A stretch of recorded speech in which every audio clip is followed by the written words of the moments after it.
Good morning. I am so excited to be here in our sanctuary with our worship participants this morning. We are practicing for the first time ever live streaming to you at home, and we're just so excited to be finally able to do this.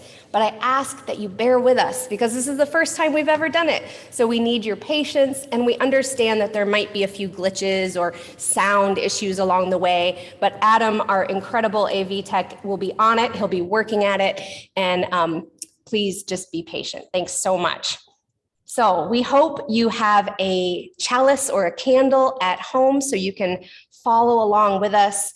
It's time to light that chalice now as we say together the same words that we say each week at our fellowship.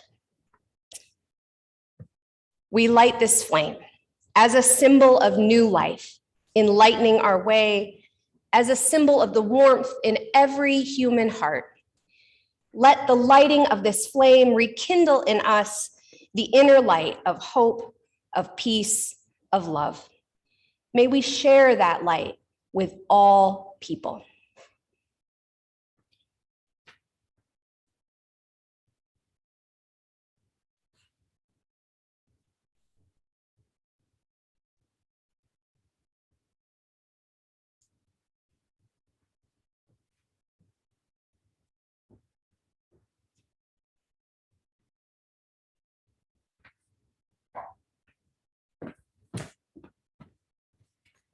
Good morning. I am Marie Luna, the Director of Congregational Life here at the Fellowship.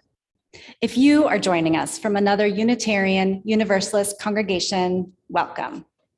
If this is your first time visiting the Fellowship, I want to extend you a special welcome. I hope that you will reach out to me to get more connected here. One way to do that is to join my newcomer breakout after this service. More information on that later. Today's service is being led and supported by Reverend Christina Leon Tracy, our senior minister, Mark Marnaka, our lay worship leader, Kim Hartman, our director of religious education, Steve Seek, our music director, and Adam Robinson, our AV tech.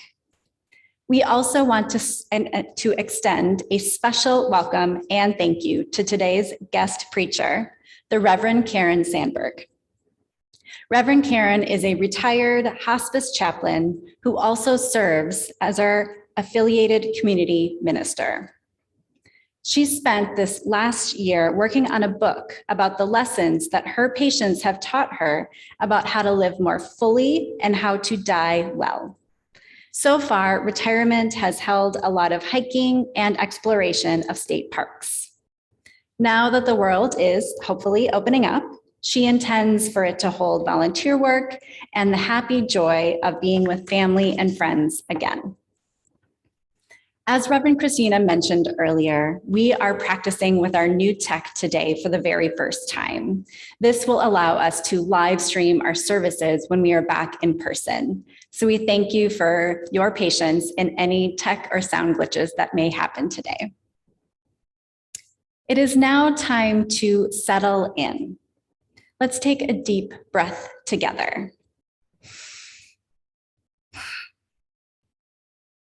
Allow yourself to come into this sanctuary where we are now gathered together, even from afar.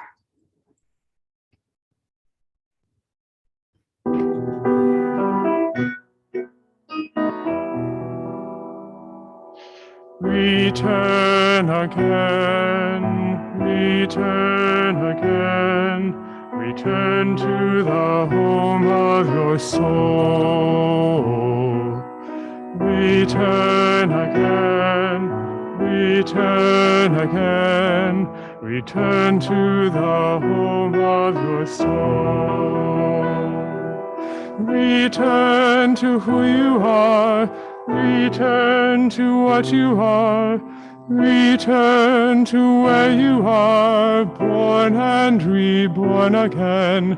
Return again, return again, return to the home of your soul.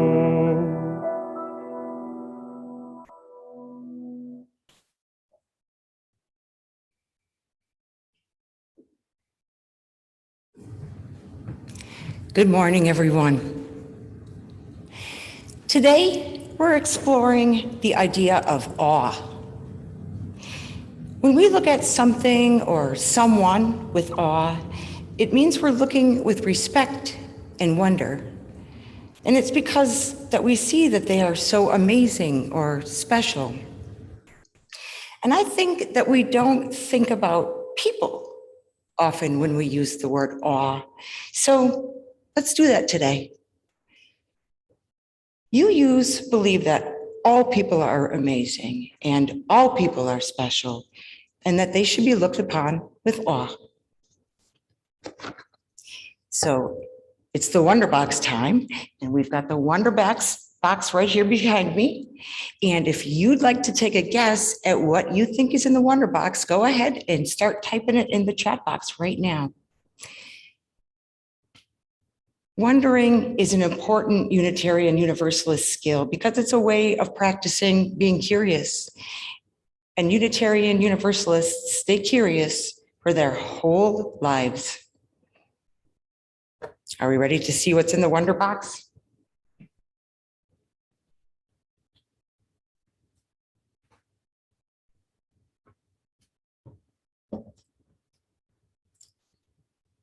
Oh, what is this? It's some kind of hat. This is a hat called a yarmulke. Yarmulkes are head coverings worn by some Jewish people to cover their heads and to show respect for God. And we've got a story today called A Messiah is Among You. It's a story about a class of third graders who are Jewish, and they go to a Jewish school. But before we begin our story, I've got a word that we all need to know, and that word is Messiah. In some religions, like Judaism, people believe that God will send a special person to save the earth and the people that are on it from their troubles. This person is called a Messiah, and the Messiah is a very special person. So, a Messiah is among you. Mr. Cohen was the teacher of the most quarrelsome third grade class that you could ever imagine in your life. The kids who in class argued about everything. They argued about who should stand in front of the lunch line. They argued about who was the best reader in the class. And if Mr. Cohen said it was sunny or rainy outside, they would argue about that. Well, Mr. Cohen was at his wit's end. There was so much arguing going on that no learning was happening. He tried everything to get the class to stop. He promised the class an ice cream party if they could get through just one day without an argument. No sooner had he made that offer than Charles and Bobby began to argue about what kind of ice cream they should get. He tried everything, but nothing worked. There was only one thing left to do. Mr. Cohen went to his synagogue on the Sabbath and he prayed. His rabbi noticed his look of despair and she went to sit by him. A rabbi is a religious leader at a Jewish temple or synagogue, sort of like our ministers at the fellowship. Well, the minister listened to Mr. Cohen's tale of the most difficult, argumentative third grade class in history. And when she heard it all, she simply said, "You stay home from work tomorrow. Leave this to me." That Monday, the kids walked into their classroom and they found the rabbi sitting at Mr. Cohen's desk. Of course, they immediately began to argue about why Mr. Cohen wasn't there. The rabbi just sat and listened. She didn't yell, she didn't try to interrupt, she didn't plead, she didn't scold. She just simply sat quietly at Mr. Cohen's desk and waited until everybody quieted down and everybody stopped arguing. And when the classroom was finally quiet, the rabbi slowly stood up. "Mr. Cohen will not be here today. I'm your substitute teacher, but I have only one thing to teach you. Listen carefully, for I will not repeat it." The rabbi looked at each of the children and said, "Last night in my dreams, God told me that there is a Messiah among you. Pandemonium broke out into the classroom as the kids argued who might be the Messiah. When Mr. Cohen returned to school on Tuesday morning, in fact, the first thing he heard was an angry voice saying, "I'm telling you, Carmen, Bobby is the Messiah. I saw him helping a little first grader who scraped her knee. Isn't that just the sort of thing a Messiah would do?" Soon, however, the arguments began to disappear, and it finally began to die down when the students began to realize that any one of them could be the Messiah. All that year, the kids kept trying to figure out who might be the Messiah, and they began to think of each other differently. They noticed all of the good things about each other, and they also began to think about themselves differently. Each child wondered, could I be the Messiah? And they began to try to be the best people that they could be. Soon, the same third graders who were known for arguing were now known for treating one another very well.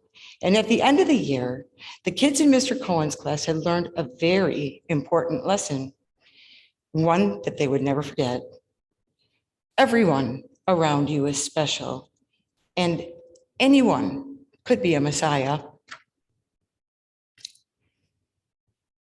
So when the children in the story thought that one of their classmates could be the Messiah, they began to see each other differently.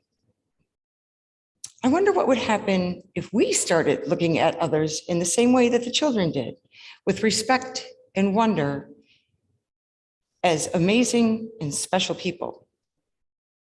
So I'd like to leave us with a quote from wise person, law professor, and author Stephen L. Carter, who said about this: "To enter into the presence of another human being is to enter into the presence of God in a new and different way."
Of the flame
Good morning. I'm Reverend Karon Sandberg, and it is so much fun to be in the sanctuary. I can't tell you.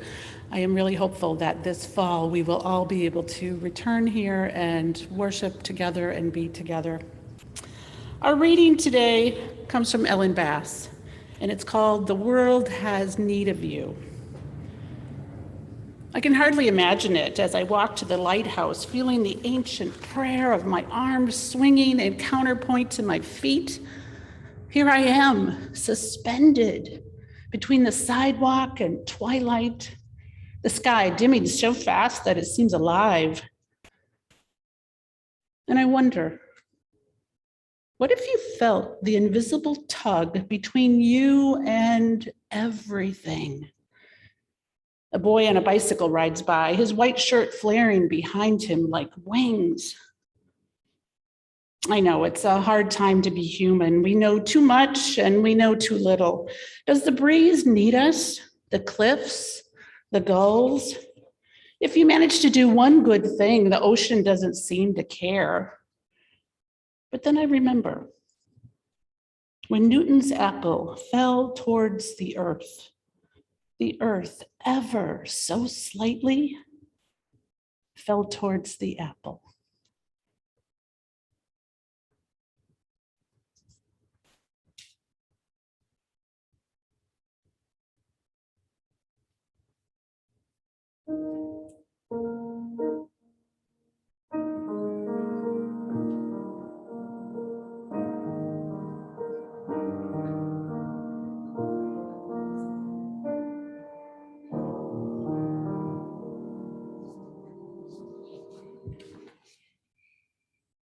Spiritual has many attributes and implications with much overlap with experiences of awe.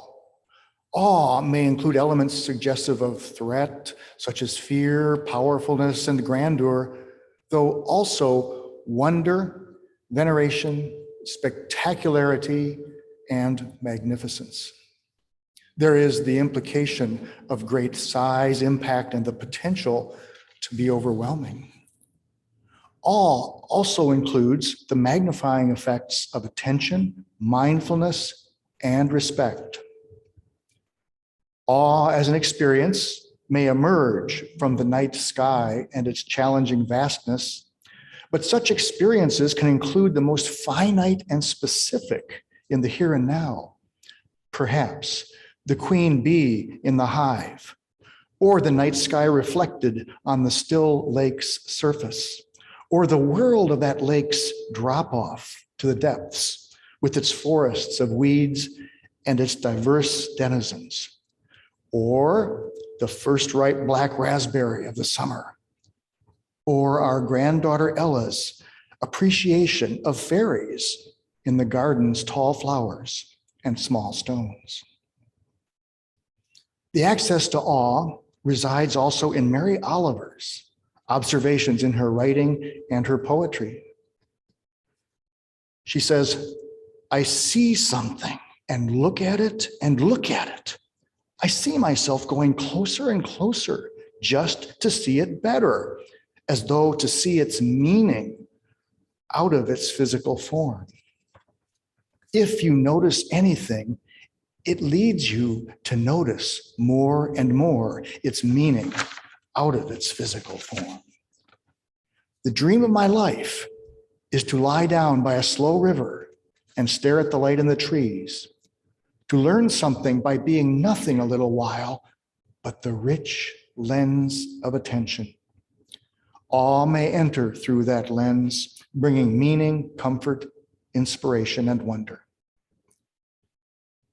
It's been 4 short years now since our family journeyed to our favorite site of hikes and picnics in Southern Illinois.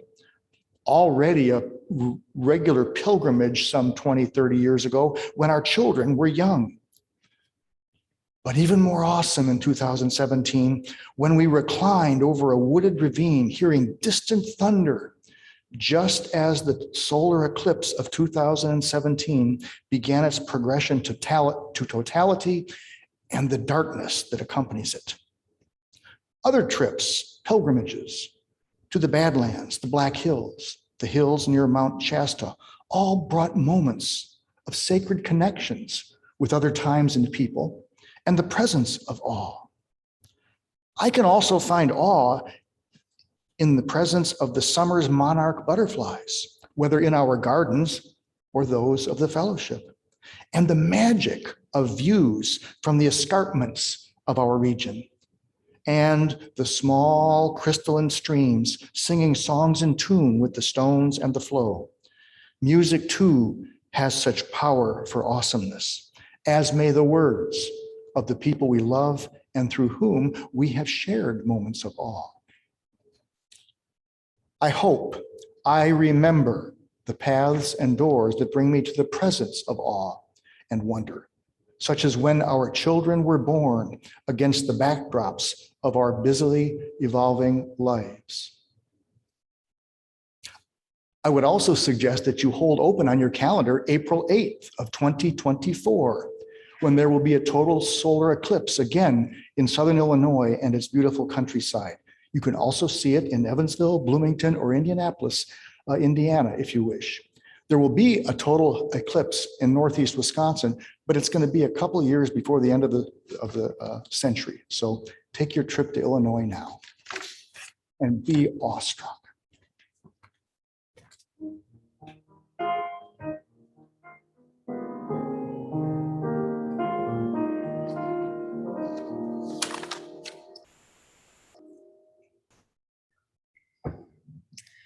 About 20 years ago, I went on a Rotary professional exchange to Norway. It's an amazing program that invites non-Rotarians to go as a team to a foreign country to learn from other Rotarians and folks who work in the same field. I was really lucky to be chosen. And I went with a group of folks from this part of our state.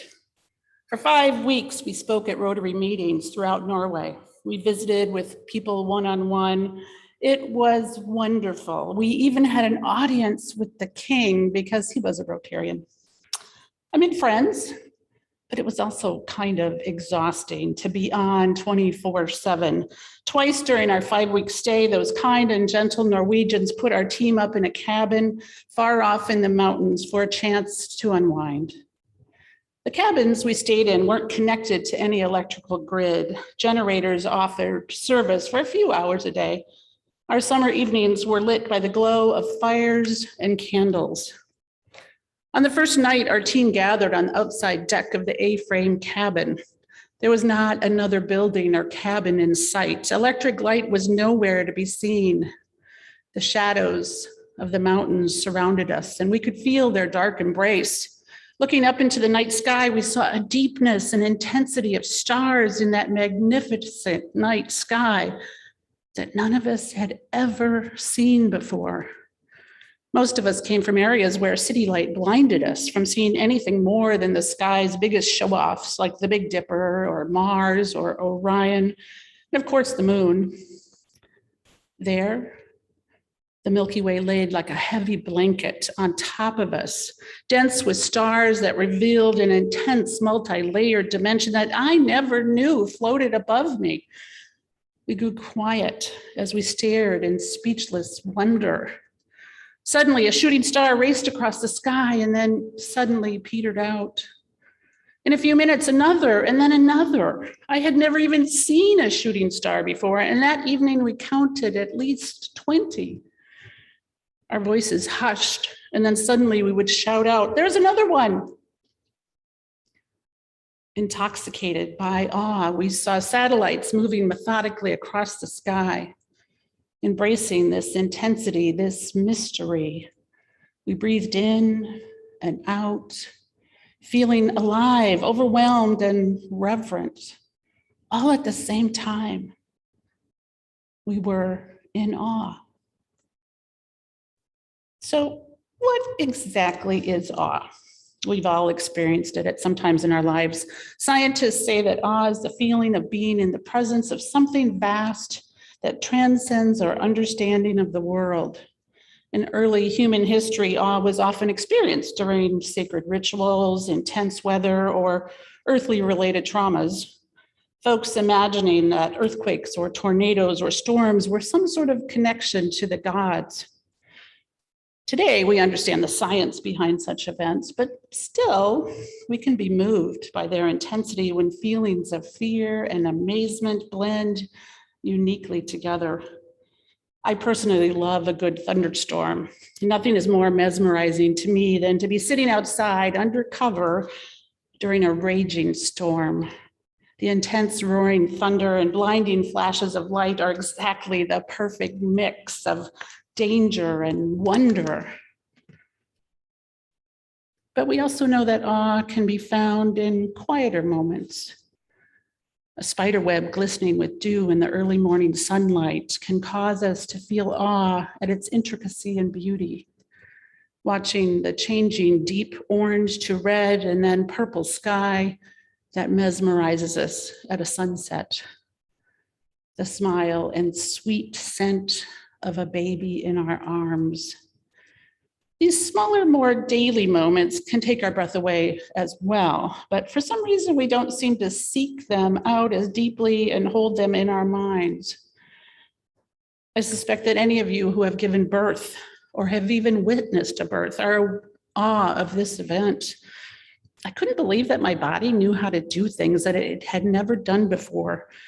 As hormones naturally surged within me during the birth of my children, my body knew how to dilate, push, and even breathe when my own brain didn't even know what to do.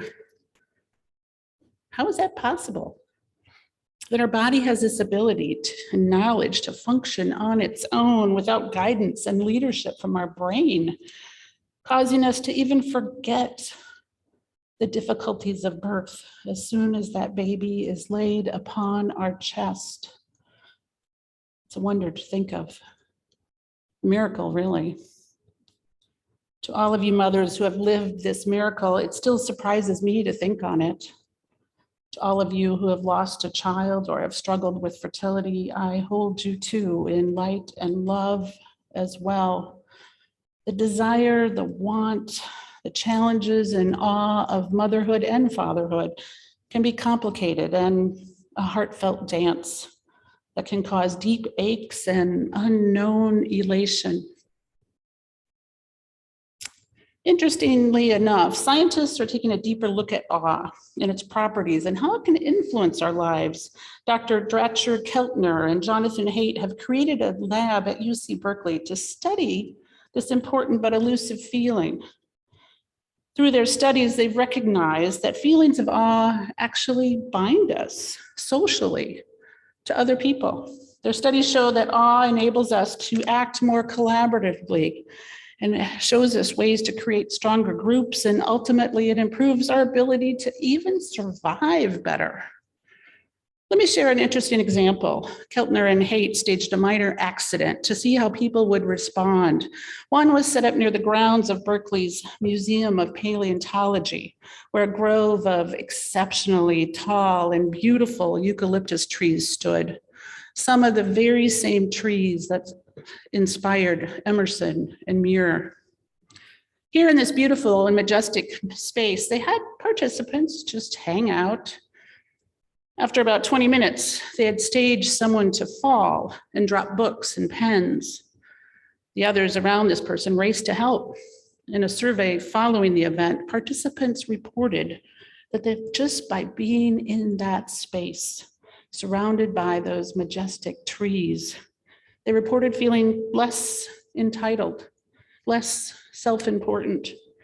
They felt more connected to the people around them in that area. When the person fell, they didn't hesitate to help. The same event was staged in the middle of a much less inspiring area of the campus with another group. In this setting, students did not report any of these feelings of connection, and none of them even tried to help, or in fact, some didn't even notice the student who fell.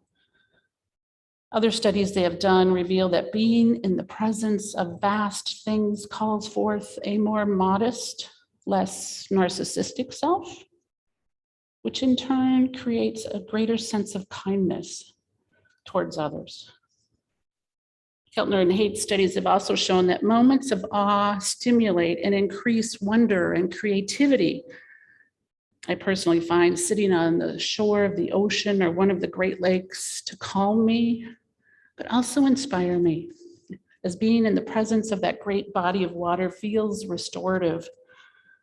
Their studies show that simply watching short videos of expansive images of the earth seem to encourage people to come up with more original ideas and approaches to problem solving. But guess what? Awe doesn't just stop at inspiring us. Studies show that there are positive physical reactions for the body when we experience awe. Keltner and Haight's focus in the lab is on one of the branches of the immune system known as the cytokine system. Cytokines are chemical messengers that are produced by cells in damaged tissues. Many cytokines create an inflammatory response, which is important for killing germs and healing wounds. But unfortunately, when the body is in chronic stress, it can also create hypercytokine responses. Hypercytokine production can cause chronic illness. It can make one more susceptible to disease. Kelter and Haight noticed that this hyper response was often found in those who experience extreme poverty and deprivation from awe. But guess what else? They discovered that of all the emotions that we have, only awe could reduce these hyper levels of cytokine. Experiencing awe can actually heal our bodies. How holy is that? Now, sadly, Dr. Keltner feels that our culture across the board is becoming more awe-deprived. He says it's not only folks who are experiencing poverty or chronic hardships, but the majority of us are spending more time working and numbing ourselves with screen time. We're spending less time outdoors or engaging with other people. Now, of course, these studies occurred before COVID times, but the facts still remain. Admit it, our gaze is increasingly fixed on our screens these days, rather than noticing the wonders and beauty of the natural world, or even physically engaging with others around us. I know I'm guilty of this myself. I hate that notice I get each week from my iPhone that reports my screen time. I try each week to reduce it, but some weeks I don't do so well. COVID hasn't helped at all, and I guess I offer us all a little grace right now as we transition around that. But I feel it. When I disengage down that internet rabbit hole, I feel it in my bones. I bet you do too. Do I really need to read that ridiculous article about the Kardashians or watch another rescue animal video? After lost hours of doing this, I actually feel myself feeling more disconnected and restless.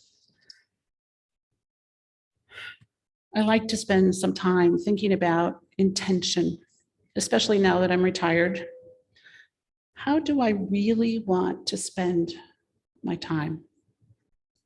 COVID put a damper on many things, but even through all of that, nature was still there for me.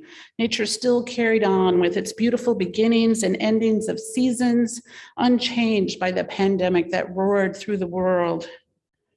And with intention, I found solace in that. My husband and I explored more state parks than I ever knew existed. I found beauty in the slow decay carved in trees and fauna pressed hard by winter. I found hopefulness in the unfurling of ferns and leaves as the warm spring air came and invited its intoxicating and unstoppable resurrection. If spring could lift its head and begin again, so could I. So could we after this unbearable year. And here's the thing, that beauty, that awe, it is always there. The sky I saw in Norway is above me every single night. Last summer, I saw it again in its intensity at Newport State Park, right up in Door County. Newport is a designated international dark sky park, only one of 48 in the entire world, and it's only 2 hours away. I sat with my family last summer on that dark beach. Above our heads, shooting stars and satellites filled the sky. Mars was shining so bright, it left a light trail on the lake. The awe of witnessing something bigger than ourselves was and is right outside our doors. Kindness between neighbors and family happens every single day. A neighbor plows your sidewalk, unasked. A sister calls, just because. The fullness of summer has everything lush and green, the taste of fresh strawberries, corn on the cob. Both of these things are only available during this time of year, and they beckon to us. Flowers are bursting with heady scent. They are there, showing off, even if we walk right past them, unaware.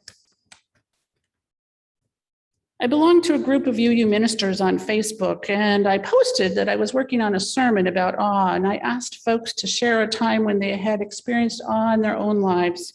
Their answers were beautiful, some expected, some of them unexpected, but all of them profound. Here are some of the things that they shared, and maybe you've experienced some of these yourself. My first ever glimpse of the Grand Canyon, the birth of my babies, the first time I saw DNA under a microscope, watching a new full moon rise at the same time a family crisis unfolded, and it made me realize that I wasn't alone.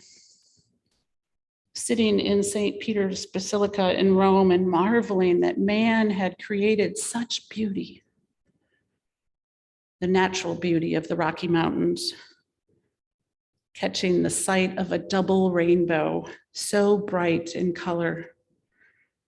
And this one from our own Dottie Matthews, watching the sunrise between the rocks of Stonehenge.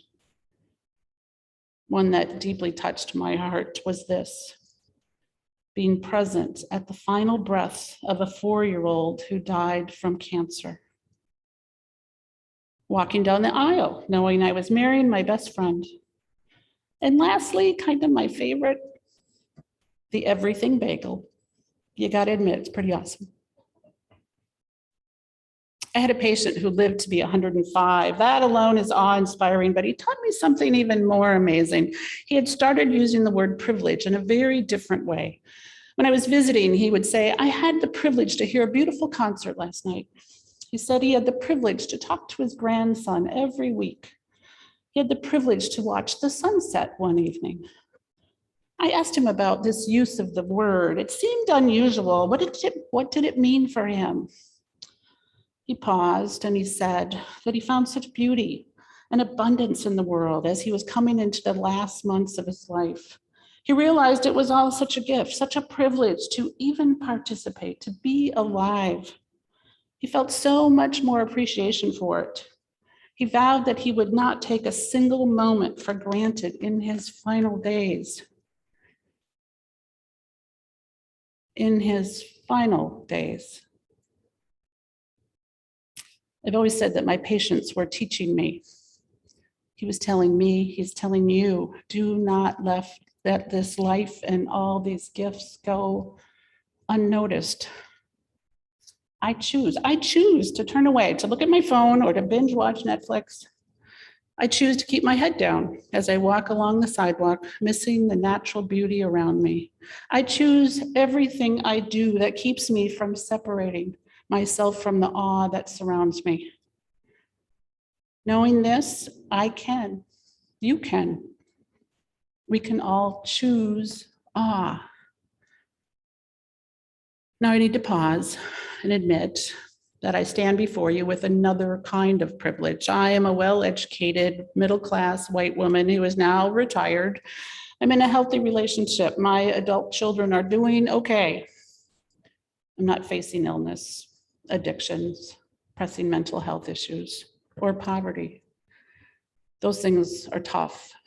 Those things can get in the way when you're trying to look for awe. Please know that if you're struggling with any of those things, know that you are loved and cared for by this community and that you are probably doing the very best that you can And to be honest, I find awe in that. There is tremendous awe in just doing the best that we can in times of struggle. When I look back at difficult times I've had in my own life, I'm amazed I made it through. Please, please don't beat yourself up if you are in that space right now. But if you can, I invite you, I encourage you to seek out awe in your daily life. Don't just look for those big moments. Studies show that looking for awe, folks can actually experience it many times a week, often every day. According to Keltner, it's the simple things that can bring it on, like noticing red and gold autumn leaves pirouetting to the ground. Maybe it's holding your loved one's hand as you walk together. Maybe it's hearing music being played on a street corner. All of these things can touch us in deep and powerful ways, but the trick is being present, truly present. And that alone opens us up for more awe in our lives. In our reading earlier, I was amazed to read that the earth itself ever so slightly reached towards Newton's apple as it fell towards the earth. I found such holiness in that, such a connection between something vast like the earth wanting to pull towards a simple and singular apple. Is it true, I wondered? This phenomenon is actually Newton's third law that states that the force of the apple on the earth caused the earth to accelerate ever so slightly toward the falling apple. They are in need of each other. I love when science can explain such a holy and beautiful phenomenon. It seems that we pull towards the earth just as the earth pulls towards us. The cliffs and the gulls and the ocean are pulling towards us just as we are pulled towards them. How awesome. UU Reverend Jessica Rodella shared this when I asked ministers to share a moment of awe, and it touched a chord in me. It's from the book Return to the Springs by Jacob Trapp. When the first person stood, as you and I have, over a vast, mysterious otherness, whether in a grove of trees or in the mountains or under the stars, and we experience an inexpressible awe and wonder, there, the first feelings of prayer were born on this planet.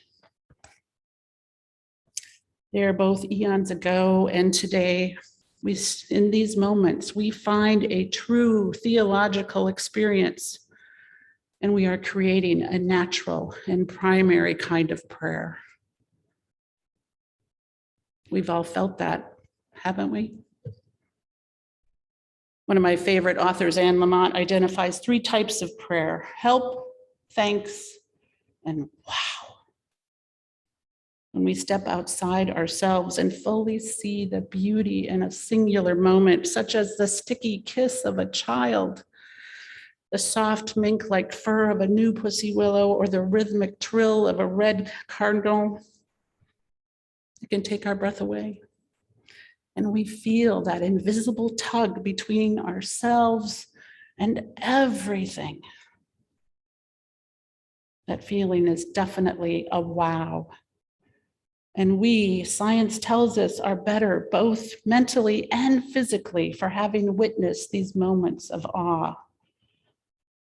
So go and be present. May you seek the awe that awaits you. May it be so.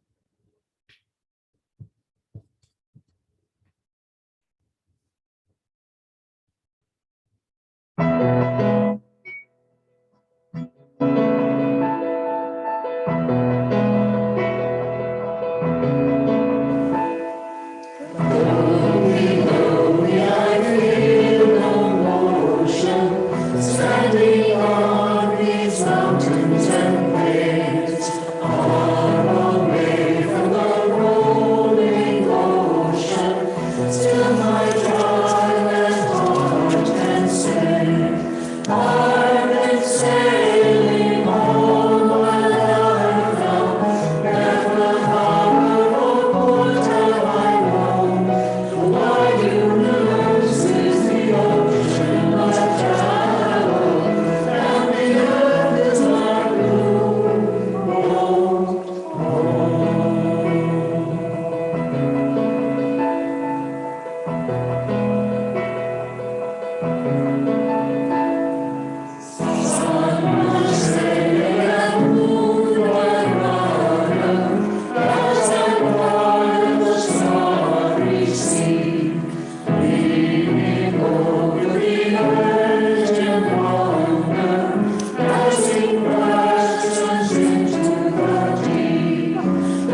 This is the time we lift up the joys and concerns of our gathered community.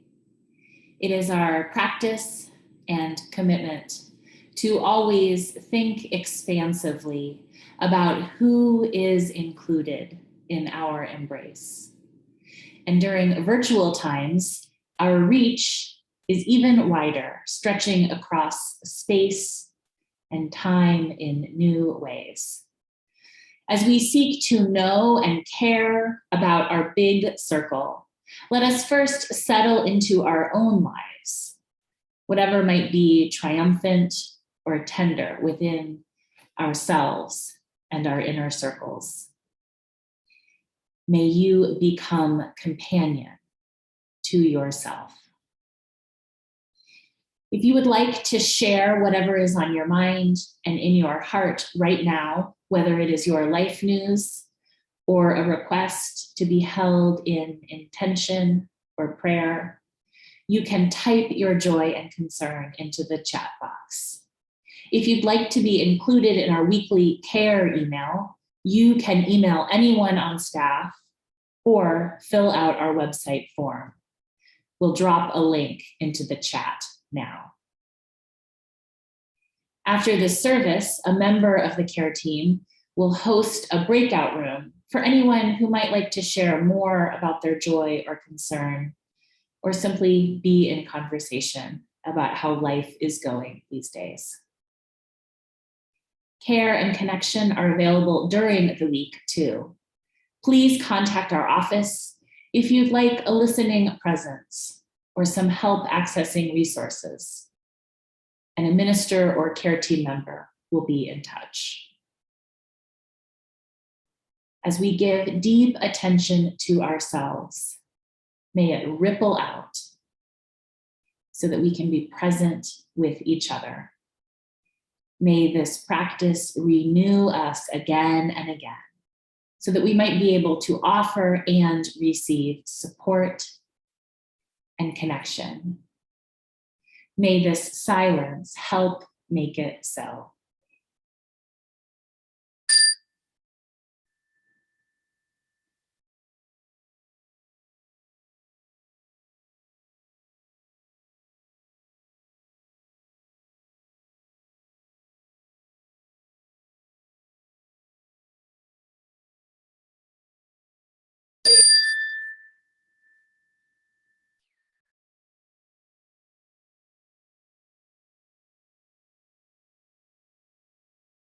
And we believe in life and in the strength of love, and we have found a need to be together.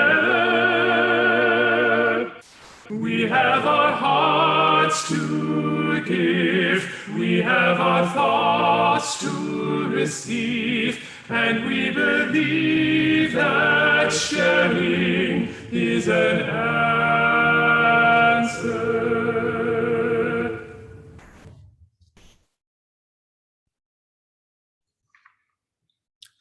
What does it mean to make an offering? Back when we gathered in the building, and we will again, even as we are now beginning to practice and perfect that transition back to it, the offering involved passing the basket, allowing people to put in whatever they could offer that week. It had a real, tangible feeling. And then our ushers would come to the front as we sang, "From you I receive, to you I give. Together we share, and from this we live." This is still true. We give and receive as we are able, and this community allows us a chance to do that in so many ways, in our words, our actions, our commitments, our financial resources. We know that there are always those among us who are in need. We are here to help. Please don't hesitate to reach out to Reverend Christina or other staff if you are in need of financial or emotional support, so we can offer help. And if you are one who is feeling stable and able to give, we ask that you do so that our ministries might be able to continue for the months and years to come. Thank you. From you I receive, to you I give. Together we share, and from this we live.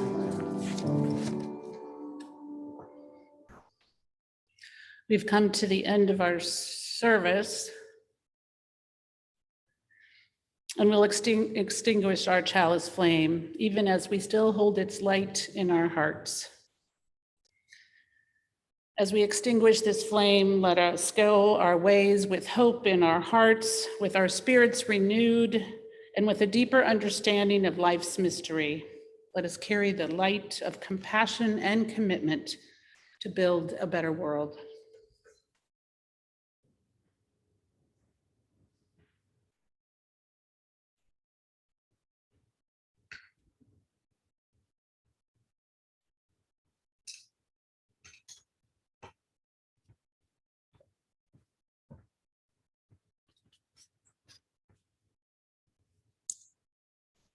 After our closing words, we will have small breakout groups for conversation, just as we have been doing.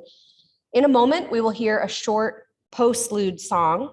And if you do not want to participate in any small group conversation, then please use that time to log off and leave this Zoom meeting.